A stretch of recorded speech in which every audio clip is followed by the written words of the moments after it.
All right, so since Russia officially invaded Ukraine last week, we have been seeing the primary amount of attention being focused on criticizing Vladimir Putin, as well as trying to show some empathy with the Ukrainian people for pretty justified and valid reasons. But at the same time, I've been seeing plenty of takes online of people going completely overboard in either trying to be too hawkish towards Russia or blaming the entirety of the Russian population for his actions, as well as some pretty racist coverage that we're about to get to here. Of some members of the mainstream press who are coming out and using this as an opportunity to try to show empathy with Ukrainians in the absolute worst ways possible. So again, credit to Alan here for putting this thread together of some of the most racist moments that we have seen over the last couple of days. Let's just go ahead and jump into some of these. So here to start us off from the BBC, we got this guy here. So let's just go ahead and hear with how he frames this empathetic view of the Ukrainian people right now.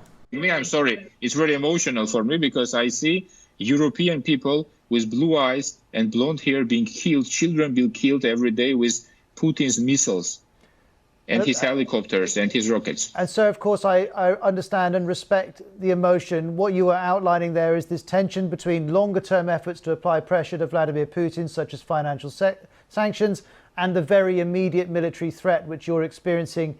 Right. So pretty much just saying the quiet part out loud right there. I mean, he's literally saying, you know, European people with blonde hair and blue eyes. I mean, you really could not ask for them to hit it more on the nose with exactly what he's trying to imply here. I mean, the implication, as is the case with most of these clips that we're about to watch here, the implication is these people in Ukraine, while they are facing massive hardship, massive crisis, there have been civilian casualties. I covered the war crimes just yesterday on my channel.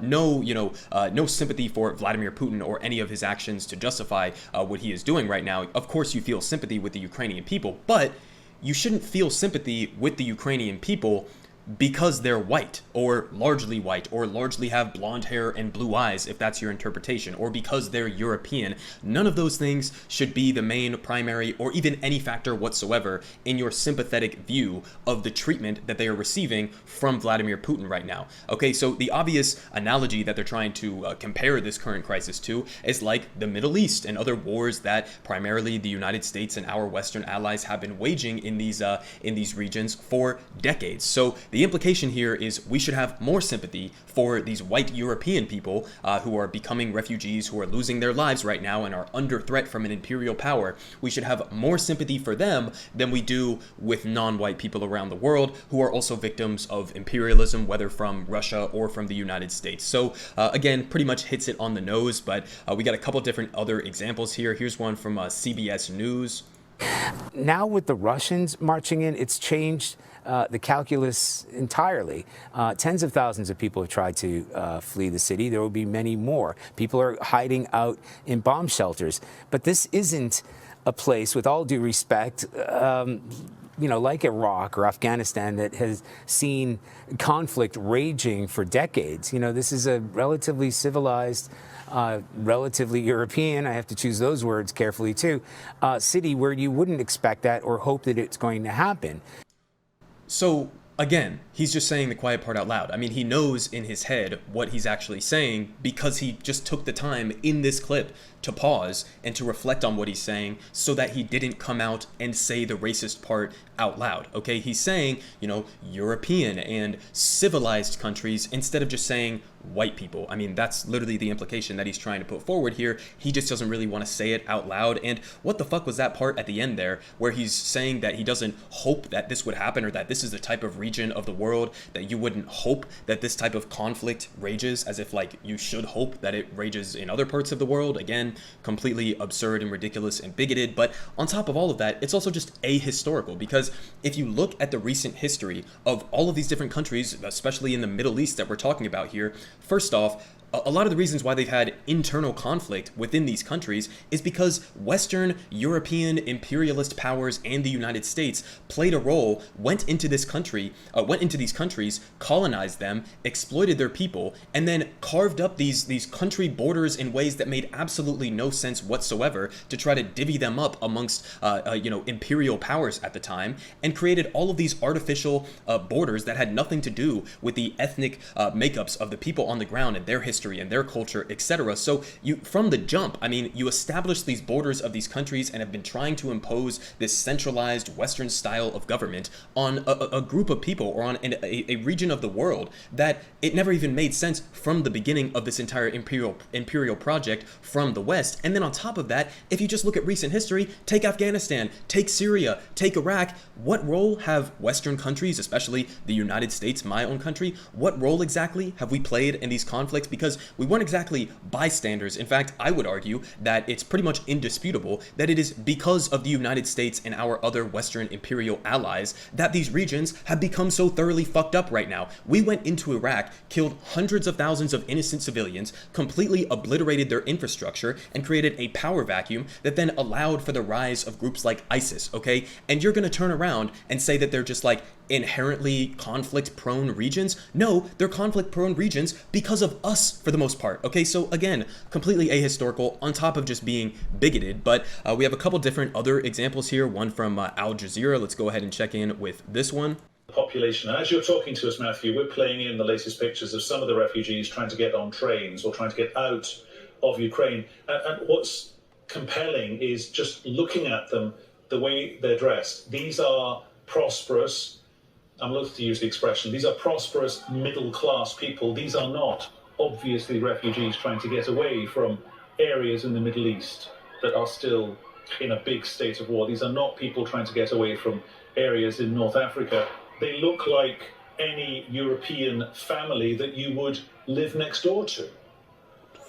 So again, the implication here being that we should be more sympathetic to these refugees because they are white, because they are European, because they look like somebody who could live next door. I guess that these hosts have never lived next door, next to any other, any other ethnicities of people. But again, just the same exact idea as those previous clips. I'm going to spare you the rest of a lot of these clips. We have one from France here.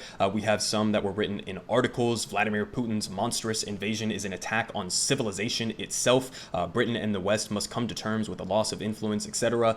We have some from the UK, again, France, not really that expected or unexpected, but again, just plenty of examples of this type of same thing happening on all sorts of different media outlets from all over the world. Just completely unacceptable and bigoted, racist shit there. But we've also had some different things that have been happening. I've seen a couple different examples of things like this as presented here by Joshua Potash, who gives us one example. I've seen this type of thing, but also applied to other video clips where people are taking clips or screenshots from previous conflicts that have happened around the world and falsely claiming that they are from the ongoing war in Ukraine. This was just one example. So he says, realizing that people applauded this girl because they think she's Ukrainian, which is what somebody originally claimed, standing up to a soldier here, raising her fist at the soldier.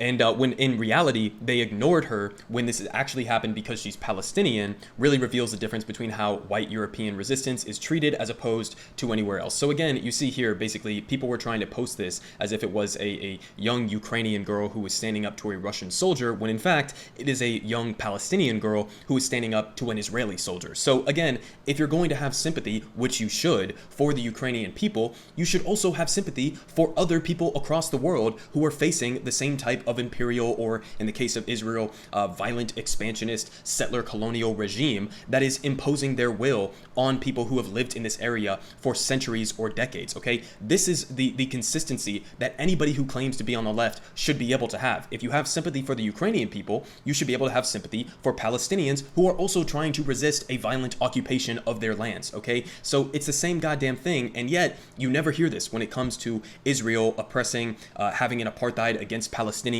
when they bomb and obliterate civilian infrastructure and civilians in the Gaza Strip, when they displace people and forcibly remove them via state-backed settler colonial violence in the West Bank. You never hear these same types of takes or the same type of sympathy that you hear in the case of Ukraine. So again, it's not to distract from the Ukraine crisis or try to downplay what Ukrainians are going through. It's just to say, listen, if you are an American, you should understand that the feelings that you have towards the Ukrainian people right right now and feeling that sympathy for them, you should also feel that just as much, if not more, for the Palestinian people who are facing oppression, for innocent people in Yemen right now that are facing an ongoing US-backed and Saudi-enforced blockade and bombing campaign. You should feel the same for any people from any region of the world that are facing this type of imperial aggression. So again, that's the lesson at the end of the day. But we've also seen some other pretty alarming examples of racism that has been happening on the ground, as well as just in the media and on social media as well. We have reports that foreign students who are trying to flee Ukraine have been saying that they've been facing segregation and racism at the border. So, I mean, I've seen clips where straight up, like, white Ukrainians are given a much easier path forward to evacuating to places like Poland, which has its own nationalist and racist problems happening in Poland right now, and basically being diverted into other groups that have a much more difficult path forward in trying to escape and seek refugee status across the European continent. So again, this is just something that is happening on the ground. I'm not saying that all Ukrainians are racist in this case. It might just be some Ukrainian security forces. It might be the faults of other even NATO countries like in Poland, where they are not as willing to accept non-white refugees. But again, the overarching lesson is none of this is acceptable, right? Not Vladimir Putin's aggression and invasion of Ukraine, not the racism that people who are trying to flee this conflict are facing on the ground, and definitely not the media and social media response that is just a complete hypocrisy and ahistorical,